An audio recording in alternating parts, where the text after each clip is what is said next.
Hello, thanks, Brianna. And thanks to Stephanie Wiseman and the Marsh team for creating this public performance broadcast platform, serving audiences worldwide now. It's all here at the Marsh Breeding Ground for Solo Performance, featuring diverse and outstanding entertainment, now both live on stage and on the Marsh stream every week. Good evening, everyone. Welcome to Solo Arts Heal. I'm Gail Shickley. Here, artist storytellers share inspiring real-life stories about facing mental, emotional, and physical challenges, becoming patient advocates, and more. And here, as when they perform live on stage, artists engage in talkbacks with the audience following the performance. This evening, an excerpt. So, audience, get your questions ready for our special guest. Now, my fellow history lovers, we do have a rare treat tonight. Some of you may recall that a couple of years ago we tapped time travel, and we've done it again. Yes, in honor of National Nurses Month, with us tonight from an undisclosed secure location in cyberspace, I am pleased to bring back a Marsh Stream favorite celebrity, the mother of nursing, Miss Florence Nightingale. Miss Nightingale, are you there? Can you hear me? Are we connected? Oh, hello. Hello. Oh, it is lovely to see you. Yes, lovely to be back with you in the heavenlies here. Lovely to have you, and we're looking forward to hearing your story. Well, tonight I'd like to answer a few questions and tell you straight off that people wonder why I gave up the easy, gentrified life in order to become a nurse. You know, that's hard work. Well, you see, for me, 'twas a matter of faith.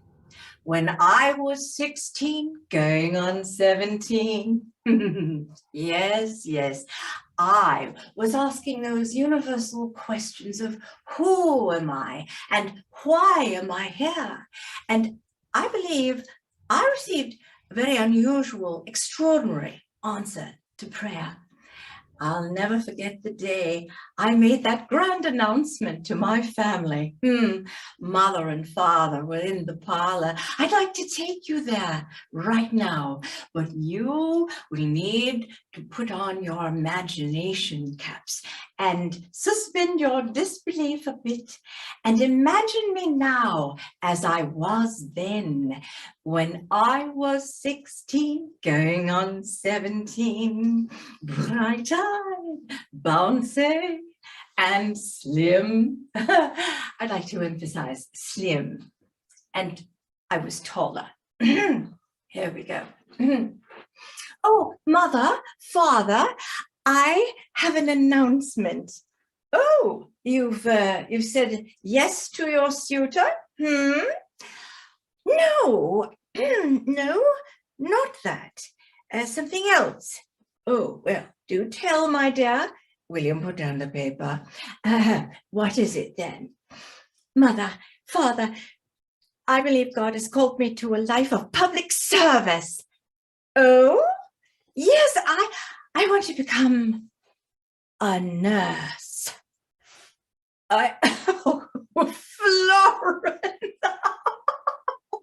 You do go on. Oh, I see. Next week a scullery maid, huh? But you know, my dear, that's not like you to be unkind. Mother, I am in earnest.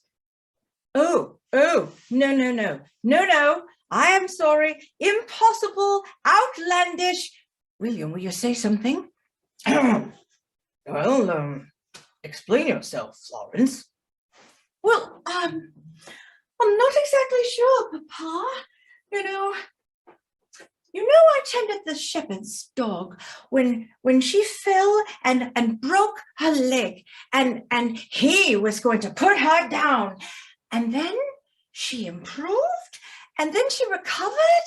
Oh, Papa, I was so happy to have influenced and been a part of the recovery of some small life. And as I was seated outside under the tree, asking for direction, Papa, I felt I heard a still small voice within me saying, when you show kindness unto the least of these, you do so as unto me. Oh, Papa, we know 'tis good to be kind to God's creatures, but how ever more so to God's children. I believe Father's heart was softening, I could tell. But Mother, not so much.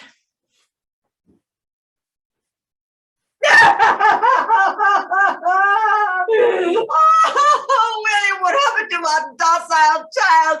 What have we done to deserve this?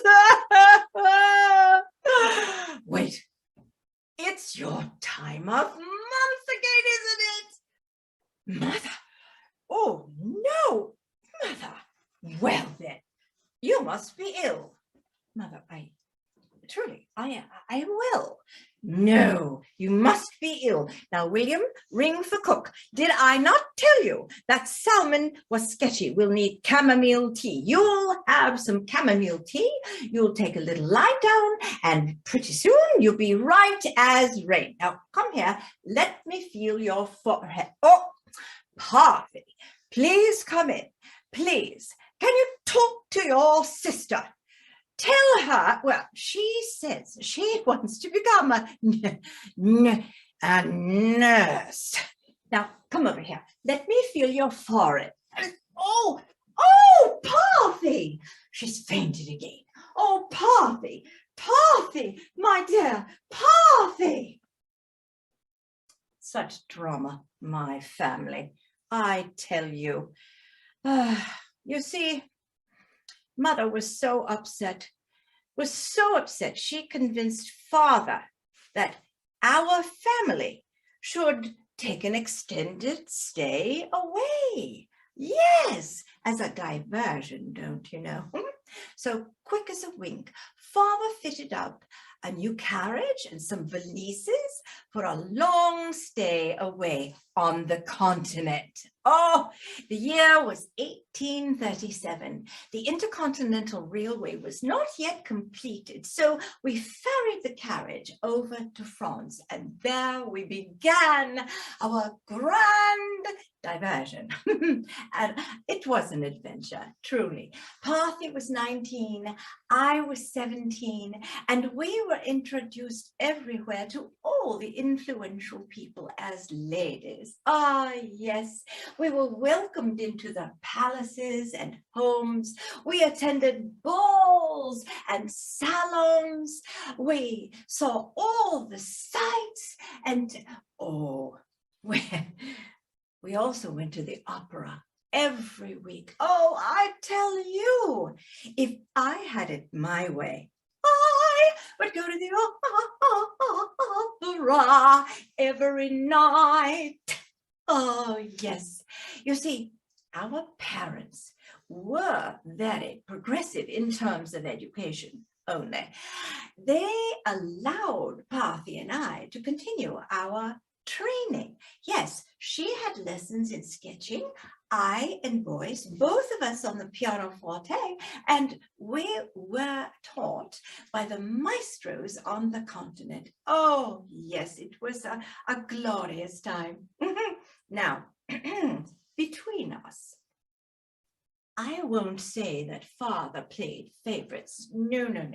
But I will say that he recognized that I had fallen in love with Euclid and mathematics.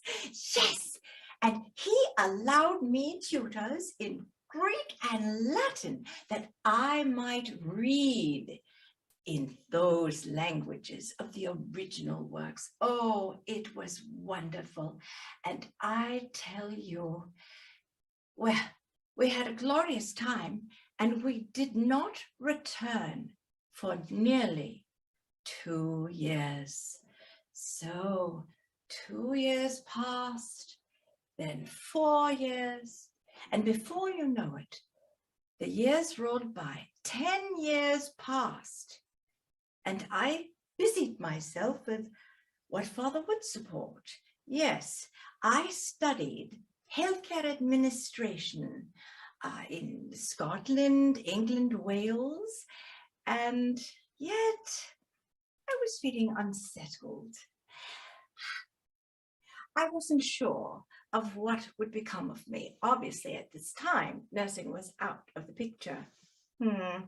Well then, one evening, 'twas in the spring of my 29th birthday year, when we were dining at home with our very close family of friends, the Bracebridges. She, Selina, we called her Sigma, and he, Mr. B. We were dining at home when Mother's badgering began again.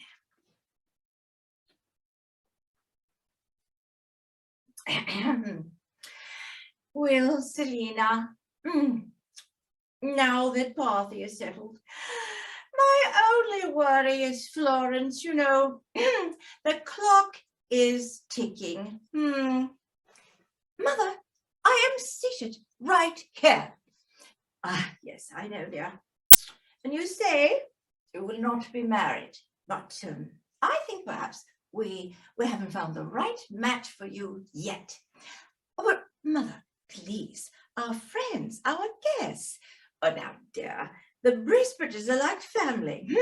You can say anything in front of them. Yes, now listen to me. You must face facts, you see. Now, at your age, finding a suitable match, well, it's on the downhill slide. Mother, I couldn't take it. I ran to my room. Oh, I was sobbing. And pretty soon, I heard a gentle knock at my door. Florence! Florence, it's Selina, dear. Would you like to come for a walk with me in your garden? It's so beautiful this time of year. Florence, do come now. The air will do you good. Oh, there you are, dear. And, oh, I see that little nose and the little tail are wagging. Would you like to go walkies? Oh, there he goes, leading the way. Come on, my dear. Come, come. Ah, yes, it's beautiful here. Now, Florence, you know, Mr. B and I have no children, and, well, I'm not old enough to be your mother, but, no, hold on. Let's see. Well, technically I could be, but no, that's neither here nor there. Now, listen, Florence, your parents love you. They want the best for you, but they do not understand your calling. That's an understatement, Selina. I don't know what to do. Oh, now, dear. Listen, Mr. B and I, we believe in you. We do. We believe that Providence has fitted you out for some effectual work, yet we don't know what that is, but we're willing to help you discover it. Yes, and what I'd like to say is we'd like to assist you. So, I'm to ask you, how might we assist you? Oh, Selina, you are my angel. Oh, thank you. But there's nothing to be done. Oh, Selina, I don't know what to do. Oh, Selina, what shall become of me? Oh, there, dear, dry your tears. Oh, now take heart. And now, perhaps I might share a little plan with you. You see, Mr. B and I were speaking together, and we've concocted a little plan that, well, with your parents' permission, of course. How would you like? What if we were to take you on a little adventure? Adventure? Yes, an adventure to Egypt. Egypt? Oh, we're so exotic, so primitive, so far from my parents. Oh, Sigma! Oh, you are an angel. You are a godsend. Oh, nonsense, my dear. But since you're so keen on history, we could take in all the sites, do whatever you like, explore whatever. That would be of interest. Oh, yes, yes, yes, Selina. In the interim, I nearly drove them mad at home. I flocked over maps. I studied history, all about Egypt. I would walk in the garden, strike a pose and sigh, Egypt. I was so keen on learning something new. And I weren't. My family was as happy to see my coattails as I was to board the train at Victoria Station. Ah, yes, Egypt. Well, being a tourist in Egypt was altogether different than being a tourist on the continent. You know, on the continent, as we say, the art, the architecture, the beauty emanating from centuries of civilization in the arts. Ah, it was so wonderful. But Egypt, oh, this cradle of civilization was, well, it was brown. The Nile was brown. The public sewers were brown. The sand was brown. The people were brown. Oh, and there was such a sense of desolation there. Such poverty as we had never seen before. People living in caves and tombs and catacombs. Oh, and that's not even to mention the flies and the gnats and the fleas and the rats. Oh, I tell you, there were people sick and dying, people cast off, lying on the roads. Oh, it was distressing. The only beauty we found there was in the sky. Oh, the cobalt blue of the day and the ebony sky of night with an infestation of stars, some of which we had never seen the like of before. It was beautiful. But, oh, my friends, there's something else we saw there. Man's inhumanity to man. There was a practice, I pray it exists no longer. It was called bastinado. It was a punishment where a poor wretch would be beat on the soles of his feet. It was nauseating, barbaric. And the first time we saw it, of course, we trotted off to the constable, and we were shocked to find out they would not interfere. No, not only that, not only would they not interfere, they threatened us that if we intended to interfere with their way of living, we would be fined and or imprisoned, all of us. Oh, it broke my heart. And I will tell you, the one thing that happened more and more was that my mission was becoming more and more clear. I wrote copious letters home explaining it all. And then finally, we returned home. Nearly 2 years later. Oh, my friends, what a surprise awaited me there. It seemed to me that, of course, in my heart, I was ready to start in the nurses' training at Kaiserberth in Germany. We had visited there. I had written home about my intentions. And it seemed to me that no sooner had my toe crossed the threshold when it was as if Mother heard a shot from the starting pistol. She was at it again. She said, "So, now you have the wanderlust out of your system. You're ready to marry, settle down. Why, no, Mother, no. Have you not read my letters? I want to begin the nurse's training at Kaiserwerth. I tell you, I was flummoxed. After all those letters, I'd written over 600 pages home, and she acted like she had never heard a word.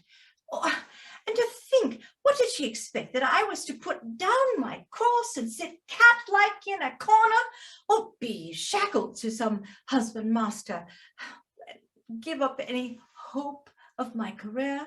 No, no.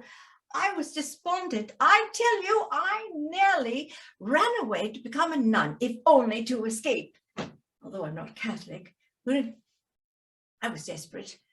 But then a miracle happened. The Bracebridges intervened for me again. They convinced Father that this new nursing profession was indeed my calling. Oh, it was difficult for Mother. You see, women in those days were possessions, you see. We had no rights, and no husband of my social status would have allowed his wife to work. There was no compromise, you see. And of course, there were no rights for women. I mean, we could not vote, we could not inherit land, we could not enter university. As you've heard, all of my education was attained privately, but Mother had this in her mind. There were no compromises because, of course, there was no professions for women in those days, other than the oldest profession, you get my drift. Oh, no, one could ascribe to be a nanny, a wet nurse, or a nun. Well, those were the only honorable vocations, but I wanted none of it. But thanks to the Bracebridges, they convinced Father to let me go. Oh, but Mother was very upset. They had a terrible row, and Father left our home and took some rooms at his club for a long time. Oh, I tell you, Mother, oh, she worried extensively, which is what mothers do, I suppose. I had to tell her more than once, now, Mother, you know, Scripture tells us that if God gives us a certain goal to do good work, a purpose, he will sustain us, that we might accomplish it. And, well, if it is his will that in so doing, my life should be cut short, well, I am resolved. Oh, Mother, you know, there is no death, only transformation. And now you, my friends, you likely know the rest of the story, but did you know that Egypt was the launching pad? I thank you. And now, Miss Strictly, I hear there are some questions.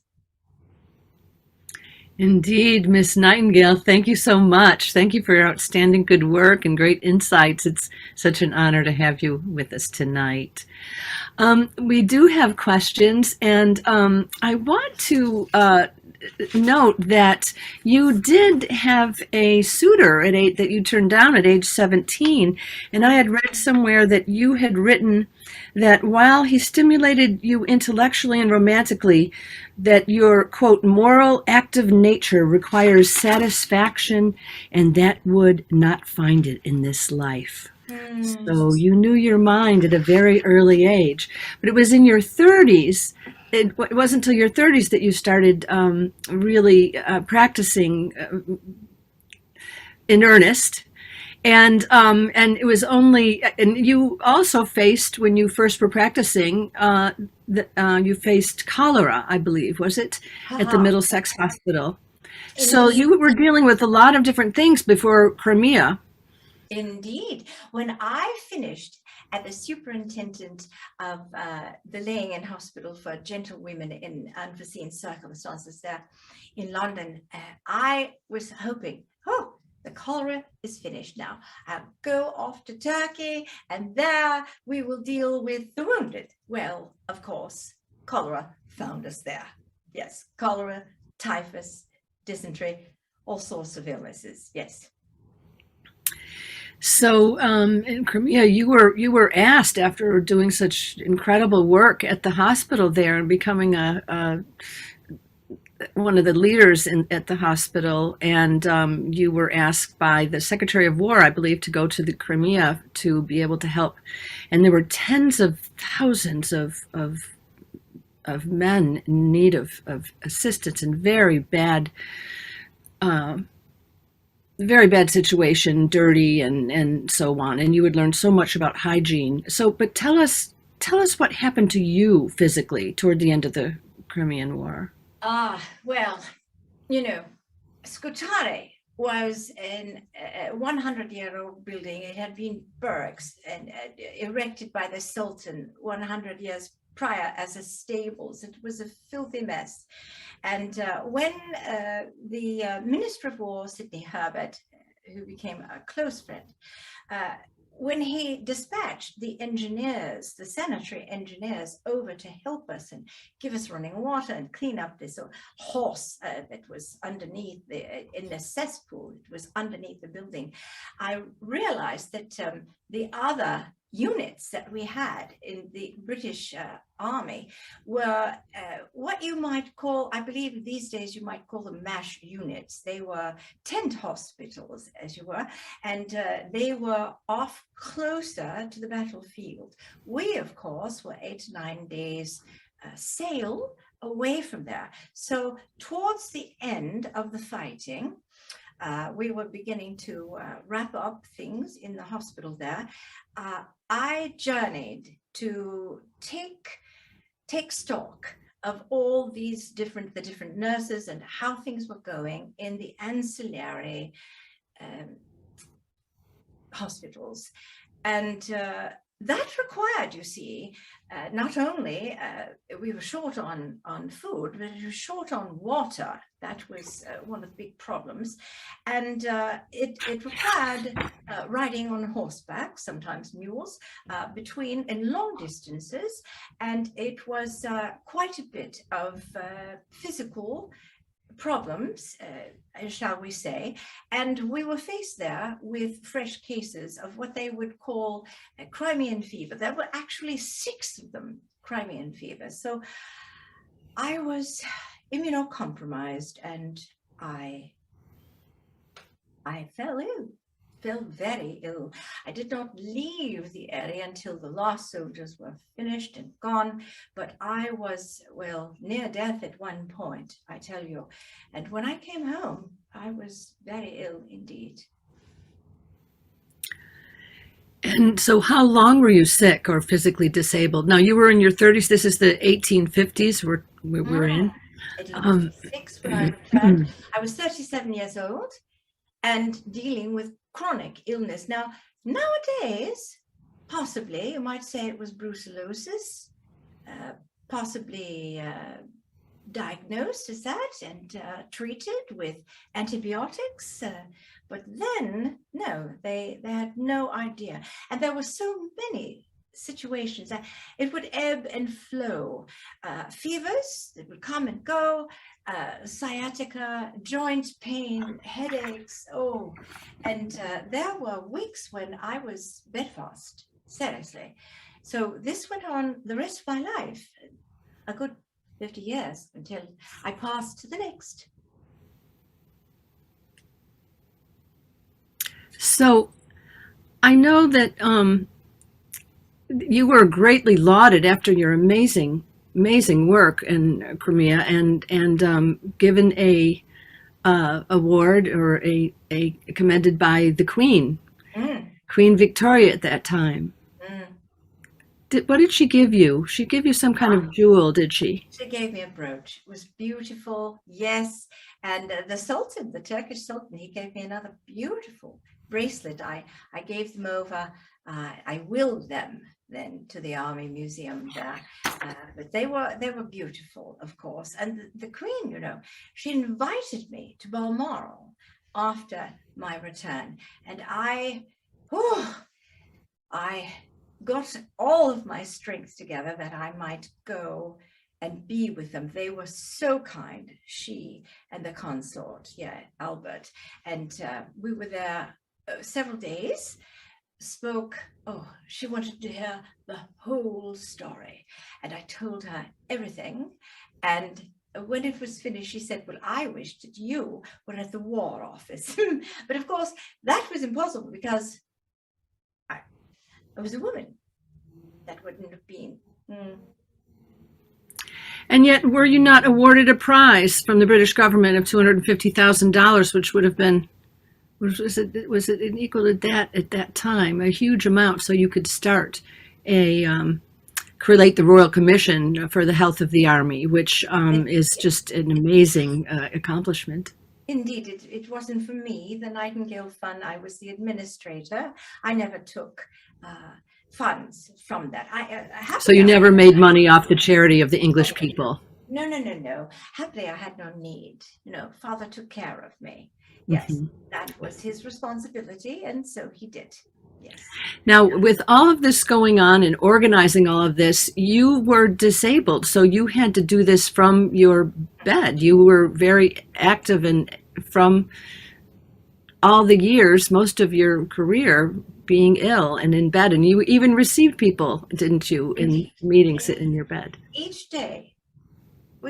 First, let me tell you that when I was so deathly ill in Crimea and coming home, and I was so weak, and I knew that of course, Mother, the family fussed over me and allowed me to relax and gave me some nutritious oxtail soups and other things so that I could regain my strength at least. But then it waxed and waned.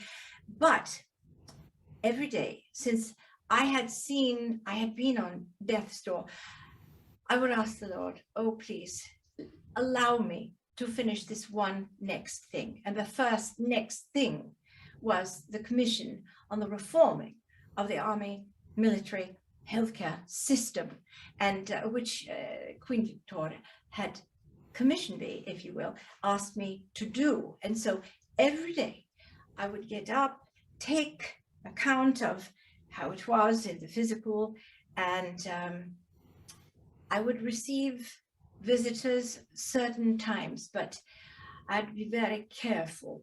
Towards the end of my life, I received visitors in my bed. Not in the bed, I was in the bed, they weren't in the bed. But mostly I would go into my sitting room and, I had, if you will, a cabinet. I called them a cabinet, my kitchen cabinet, as it were. Some very wonderful helpers who helped me for many, many years. Yes. Lovely. Some people say you suffered some mental illness, some mental disabilities also. What do you remember about that? Well, I'd just like to say about my detractors, do you know anyone, any of you, it needn't be in healthcare to know that if a person suffers with chronic pain, do they or might they not have bouts of depression from time to time? I will admit it, yes. I kept thinking there's so much more to do, and yet by the physical I am bound. And so I expected, that is why I pressed on a daily basis to finish the work that I felt I had been given to do, including creating the first professional nurses school there at St. Thomas's. Then more things, the laying in hospitals in Britain and Europe. I was advising them.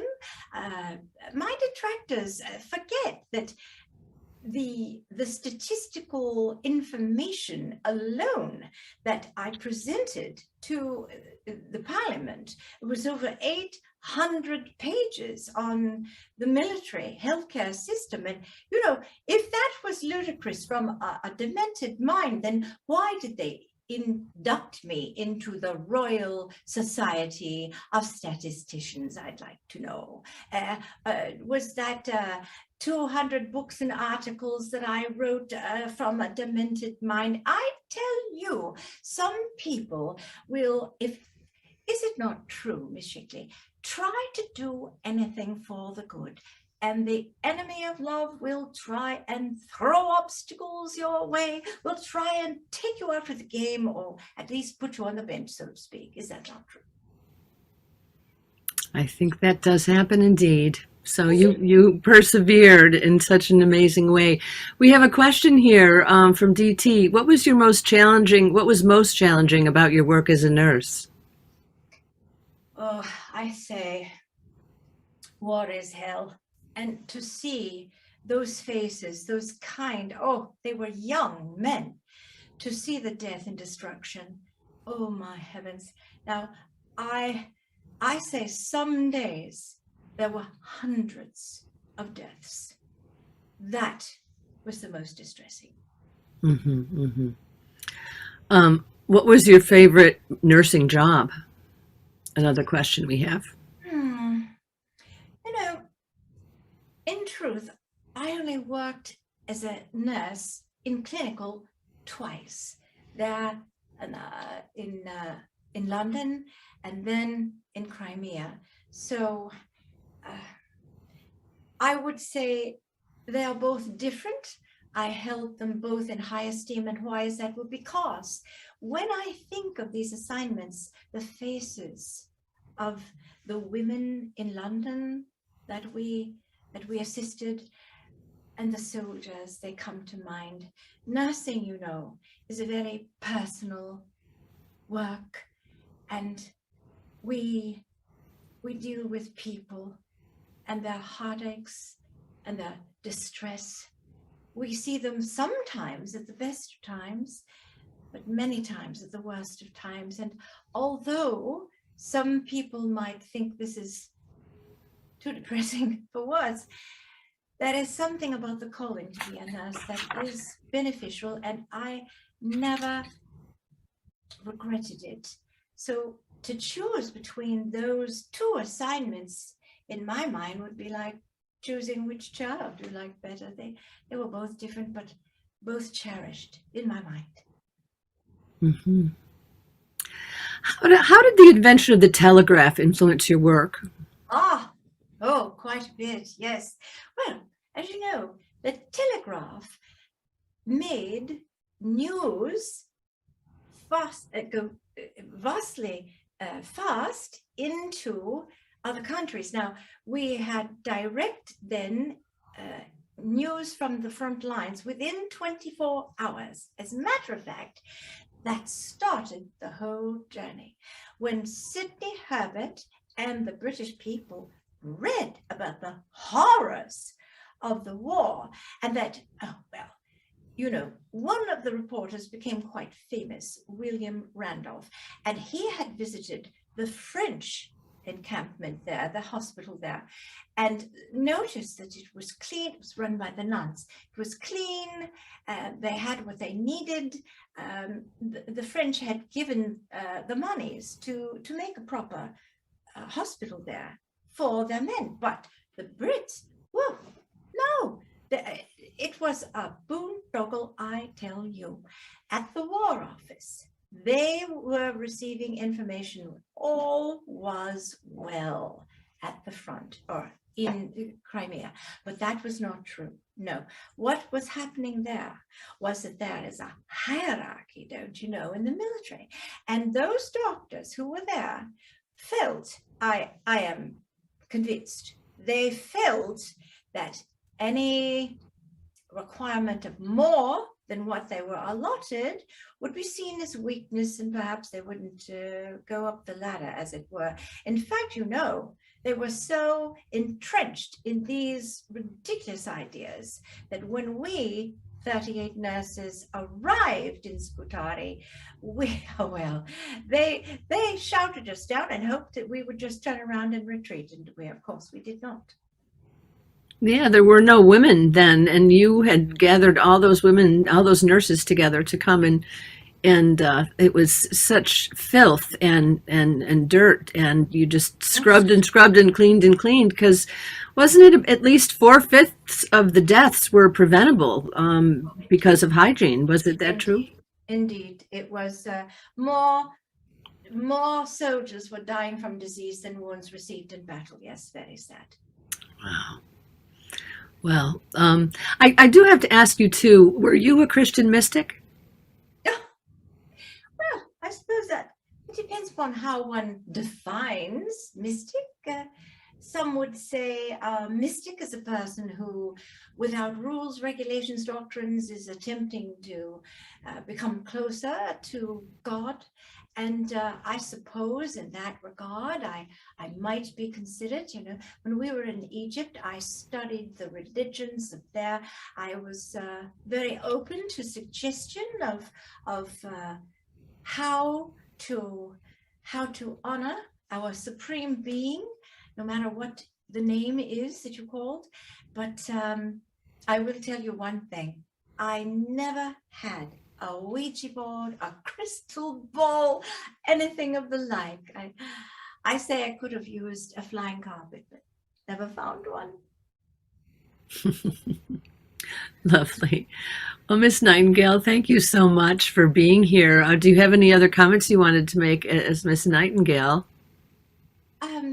I would like to say this to all of your listeners, and especially to anyone who is within the realm, no matter what your particular work is within healthcare. It is best, I believe, to be cautious with criticism and generous with praise. We as clinicians tend mostly to want to help. We want to be helpers. And if mistakes are made, they are opportunities for counseling, I would say. Because as you know, Ms. Shickley, there is no perfect system. Healthcare will never be perfect. And why is that? Well, of course, because we humans are a part of it. We not only are imperfect, and so our work will always be imperfect, but we are also part of a system that is so complex. It is flexing all the time. We call that a complex adaptive systems, and they are ever changing. So I say the best thing to do is to seize the day with kindness, because against kindness there is no law.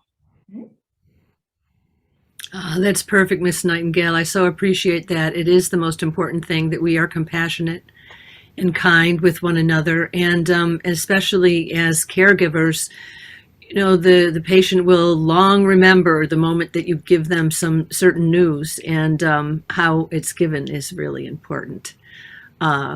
So thank you for that. And now, Miss Nightingale, the audience also has some questions for your avatar, Dr. Campbell. Would we be able to meet her tonight? Yes. One moment, please. Very good. In the meantime, I would like to remind the audience that posted in the chat is the tip jar, and any support you're able to give is so greatly appreciated. No amount is too small or too big as we continue to navigate the waters of the pandemic and life as things are opening up again in the theater and in the Marsh stream here. So get your questions ready for Miss Nightingale, rather for Dr. Campbell. And again, whether you're on Zoom or YouTube, our producer Brianna will keep an eye on that for us and get us the any questions or comments over to our chat here on the Zoom side. Aha, there she is, Dr. Campbell. So lovely to have you here. Thank you. Thank you so much. So, I see that Nightingale is almost always included as the most influential top 10 women in history. And, why is she so famous? Of course, very important, as she's the mother of nursing, but she didn't invent anything, did she? Well, you could say that she did invent some things. There's a few things right now that aside from inventing the profession of nursing, the very first profession that was allowed women in the day, but also she invented what we now call evidence-based practice. And that was all based on gathering the evidence, gathering the data, assessing it, reevaluating it. That whole scientific method process that she used, she borrowed from science and tweaked it a little bit. And now that is universally accepted as the way we blend art and science, if you will, for positive system change. And she also, by the way, another thing that she did, she was influential in legislation. She really was a big social reformer. She worked so hard for clean air and water. She was one of the first people to write about. Now, the sanitary engineers that she had worked with, they all knew that there was a what do you call it? A connection between sanitation and health. They are linked. But she was the first one to really draw attention to it and make those connections. This was really important in Britain because, in that day of Victoria's reign, the sun never set on the British Isles, right? They were colonialists, and they were dealing with people in the Bronze Age, and their goal there, the good part of the colonial goal, was that they were going to bring education and sanitation, because many people don't know, but we have the records in the British medical society and so forth, all these records between the letters between Florence Nightingale and the people who were in India, the people who were in Australia, New Zealand, parts of Africa, all these different places where they were dealing with people who were living mainly in really hot climates and jungle-like climates, who were riddled with disease. And it reminds me, similar, if you've seen the Mercy ships films about when they go to certain countries, even today, where people walk for days to come and get like dental care. They, things that we take for granted.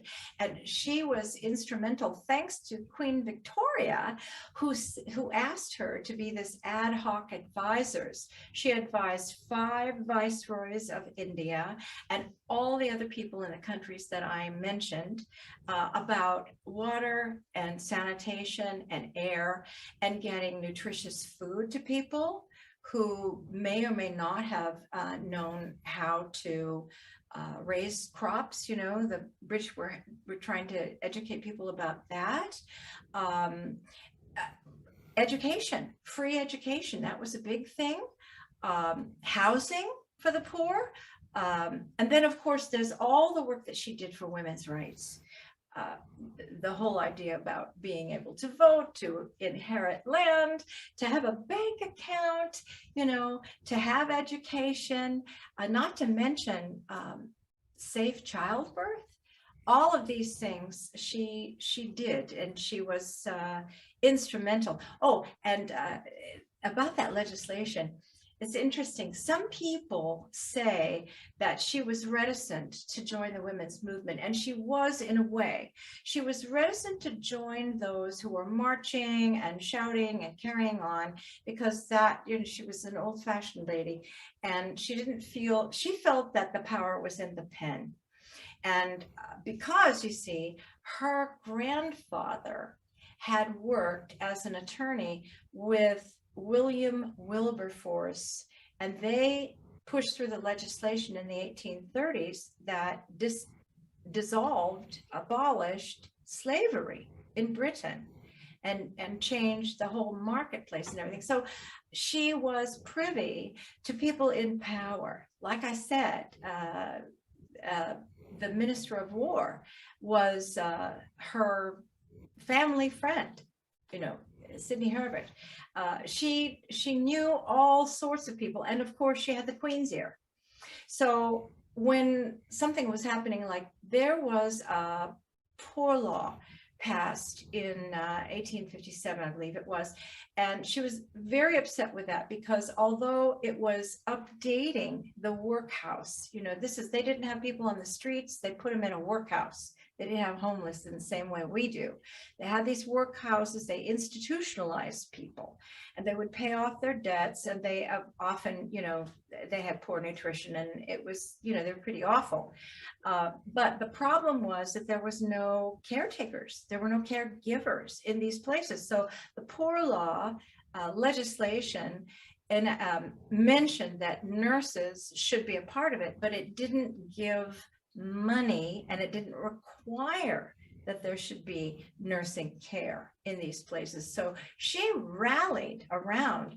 I mean, she was friends with people like Louisa Twining, was a really good friend of the Twining tea fortune, John Stuart Mills, and fabulous. people like that.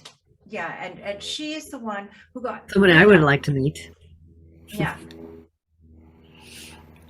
That's terrific. What do you think about the rumor that Nightingale was a racist? She was, I've read most of her. Well, I think we have over 14,000 letters, and thanks to a wonderful nurse, she's not a nurse, a researcher, Lynn McDonald. She has annotated, her writing is really a kind of a scrawl. It's difficult to read, but now you can get them all typed up with annotated notes of who this was and what that meant at the time. And what I see from those letters is that her heart was ecumenical. She believed as a Christian that all people are made in the image of God, that nobody should be treated any better than anyone else. And this is why her family was really upset with her for a long time. She called it out when she was only a teenager, that her mother's version of charity was just to make herself feel better, that it wasn't really helping. And she wanted to go further. She had visions of what right now actually has been codified into the 17 Sustainable Development Goals of the World Health Organization. It's all hers, everything. Amazing.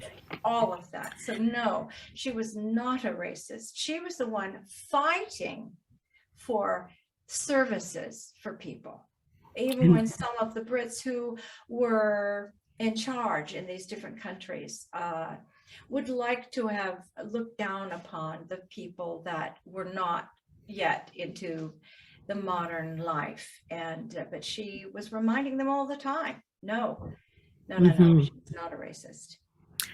Well, I know the Florence Nightingale Museum, which sits at the site of the original Nightingale Training School for Nurses, houses more than 2,000 artifacts commemorating the life and career of the Angel of Crimea. So to this day, Florence Nightingale is broadly acknowledged and revered as the pioneer of modern nursing. Have you been to that museum? Yes. It must be wonderful. And now I'm on the North American board of, what is it called? It's the board that supports the Nightingale Museum, and I will be meeting them when I go there in September. I will be meeting some of the Nightingale Foundation people. I'm happy to say I'm going to be there again. Dr. Campbell, you are amazing yourself. You're a nurse, a consultant who works with corporate and individual health care. You blending art and science for positive system change. You do conference keynotes and team workshops and leadership retreats. And we also have an author of and caregiver retreats too. Very important to know about that. And I think we also have one of your books to show, Brianna. You have several books. Tell us a little bit about them. Well, I like to say Florence Nightingale was a reluctant celebrity. She shunned the limelight, and I'm the reluctant author. And I didn't mean to be an author of 6 books so far. This particular book was written because after I started doing the show, it's been about 5 years. People asked me, "Where do you have a book?" I'm like, "Oh, I guess I better write one." But the first books that I wrote were children's books. I have my mom is a nurse, my grandma is a nurse, and I was a preemie. And those books were written because I couldn't find them, and people were asking for those books, those books. And then my doctoral work was done in interprofessional communication with the goal of helping solve some of the patient safety issues that come out of miscommunication.